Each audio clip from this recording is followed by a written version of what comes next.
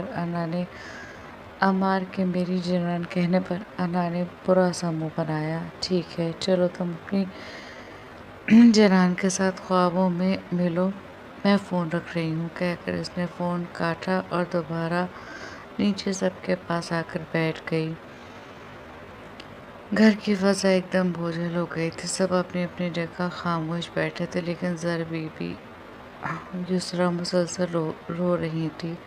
اسے اپنا غم ستا رہا ہوگا۔ یسریٰ کو دیکھ کر اس نے دل میں سوچا، اب کیوں رو رہی ہو یار، چپ ہو جاؤ۔ بار بار اسے اپنے گالوں سے آنسو صاف کرتے دیکھ کر بخت خان بولا، ہم سے کوئی بات مت کرو خان، ہمارا دماغ پھٹ رہا ہے۔ جنان نے تھکے ہارے انداز میں کہا، میری جان، میں یہ سب تمہاری وجہ سے کر رہا ہوں، اتنی سی بات تمہاری سمجھ میں کیوں نہیں آ رہی؟ بخت خان تھوڑا چڑھ کر بولا، کیونکہ ہمیں نہیں سمجھنا۔ وہ کھڑکی سے باہر دیکھتے ہوئے بولی، جنان چپ ہو جاؤ خان، ورنہ ہم تمہیں مار دے گا۔ وہ بھی چڑھ کر بولی۔ اس کے سر میں اتنا درد ہو رہا تھا کہ اسے اس کی آواز تک چبھ رہی تھی۔ تمہیں مجھے مارنا ہے؟ اس نے حیرت سے استفسار کیا۔ ہاں، اس نے بنا جھجک کہا۔ تو تمہیں خوش ہونا چاہیے، تمہارا مجھے مارنے کا جو ارمان تھا وہ تمہاری ساس نے پورا کر دیا ہے۔ بخت خان ہنس کر بولا۔ جنان نے ناراضگی سے اسے دیکھا۔ یار ایسے مت دیکھو، بیوی سے میں نے تھپڑ کھا لیے ہیں، ماں سے میں نے تھپڑ کھا لیے ہیں، بس ایک چھوٹی بہن بچی ہے، اب ڈر ہے کسی دن اس سے بھی نہ کھا لوں۔ بخت خان اس کا موڈ خوشگوار کرنے کے لیے بولا، لیکن جنان کا موڈ خوشگوار کیا ہوتا، اس نے تو سیٹ کی پشت سے ٹیک لگا کر آنکھیں بند کر لی۔ جنان بخت خان کچھ کہتے کہتے رہ گیا۔ اس نے گہرا سانس لے کر اپنی ساری توجہ ڈرائیونگ پر مبذول کر لی۔ کچھ ہی دیر گزری تھی کہ اس کے فون پر کسی کا فون آنے لگا۔ اس نے جیب سے فون نکال کر دیکھا، اسکرین پر جگمگاتے نام کو دیکھ کر اس کے ہونٹوں پر مسکراہٹ ٹوٹ آئی۔ صاحب کسی کا فون آیا تھا اور وہ آپ کے اور بیگم صاحبہ کے بارے میں پوچھ رہی تھی۔ انہوں نے وہی سوال کیا جو آپ نے بتائے تھے اور میں نے وہی جواب دیا جو آپ نے مجھے دینے کے لیے کہا تھا۔ عورت تھی؟ بخت خان نے پوچھا۔ ہاں، آواز لڑکیوں جیسی تھی اور وہ یہ کہہ رہی تھی کہ وہ آپ کی بہن یسریٰ ہے، انہوں نے بتایا۔ ٹھیک ہے، کہہ کر بخت خان نے فون رکھ دیا۔ اسے کسی سے بات کرتا دیکھ کر جنان آنکھیں کھول کر اس کی طرف دیکھنے لگی۔ کیئر ٹیکر کا فون تھا۔ اس نے جنان کی طرف دیکھتے ہوئے کہا، صبح میں دوبارہ کپڑے چینج کرنے کے بعد جب وہ کیئر ٹیکر سے ناشتے کا پوچھنے گیا تبھی اس نے ان سے یہ ساری بات بتا رہی تھی کہ اگر کسی کا فون آئے اور وہ اس سے اس طرح کا سوال کریں تو اسے کیا جواب دینا ہے۔ نہ جانے کیوں اس کی چھٹی حس کہہ رہی تھی کہ کسی نہ کسی کا فون ان کے پاس ضرور آئے گا، اور وہ آ گیا۔ انا پر اس کا شک اب مزید گہرا ہو گیا۔ اس نے جنان کو ساری بات بتائی۔ مطلب تم کو پتہ چل گیا نا کہ وہ انا ہی ہے، تو تم واپس گھر چلو اور اس کو سزا دو۔ جنان نے اس کے بازو پر اپنے دونوں ہاتھ رکھ کر کہا، بنا ثبوت کے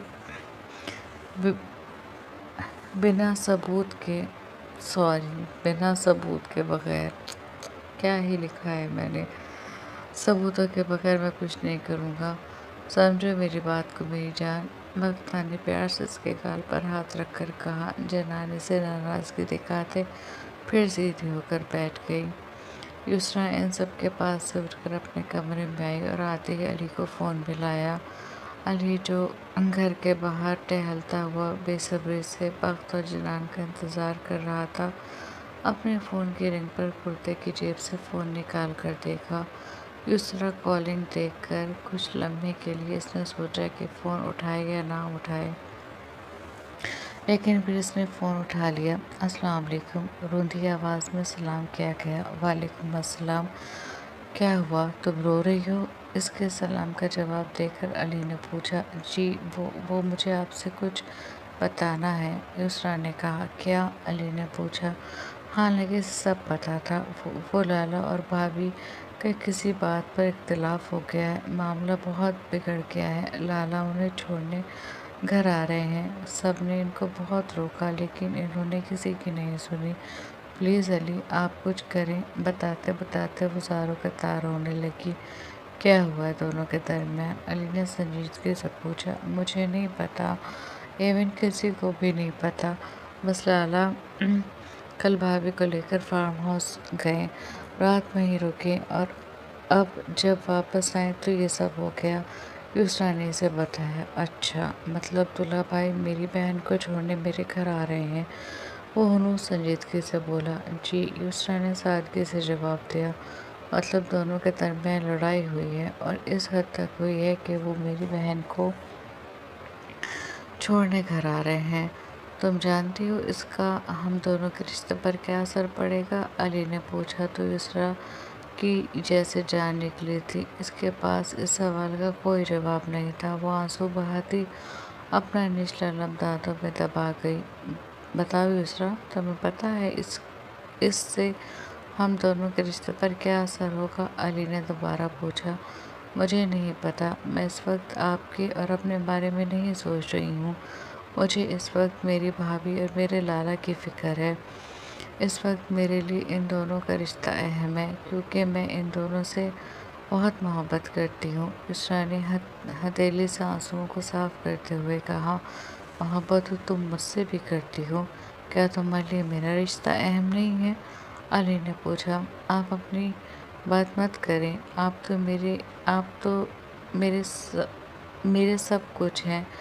ہاں، البتہ اگر میں آپ کے لیے کچھ نہیں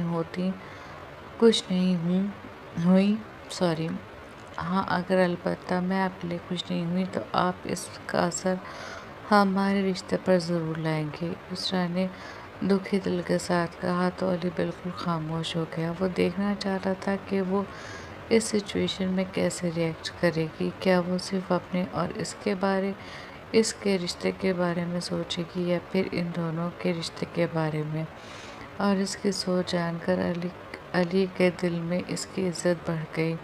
خیر، میں نے آپ سے یہ کہنے کے لیے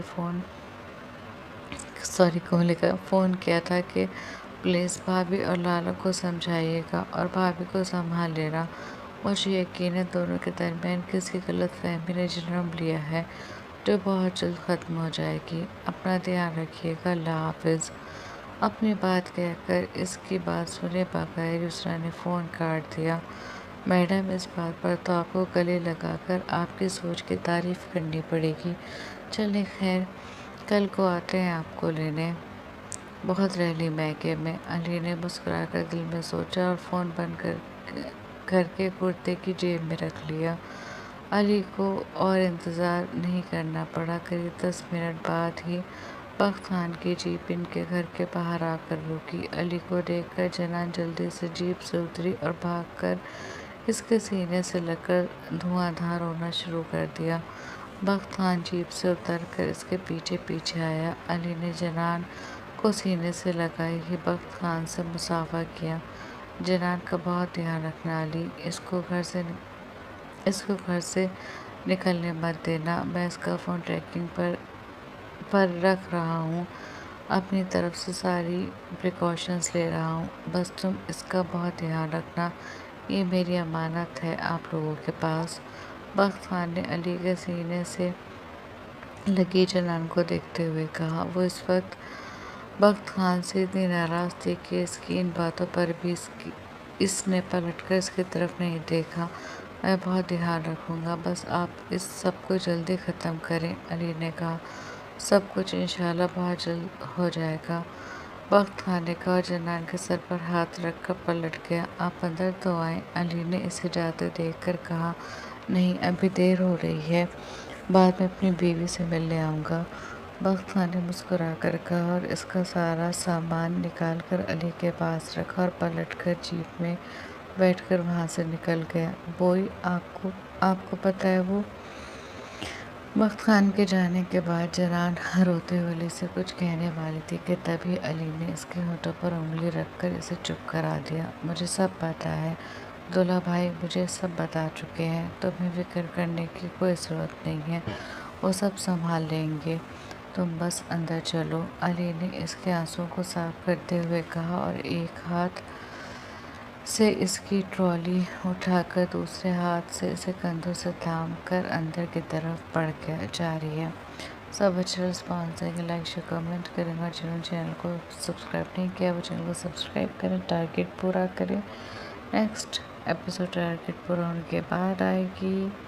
اپنا دھیان رکھیے گا، اپنوں کا دھیان رکھیے گا۔ اللہ حافظ۔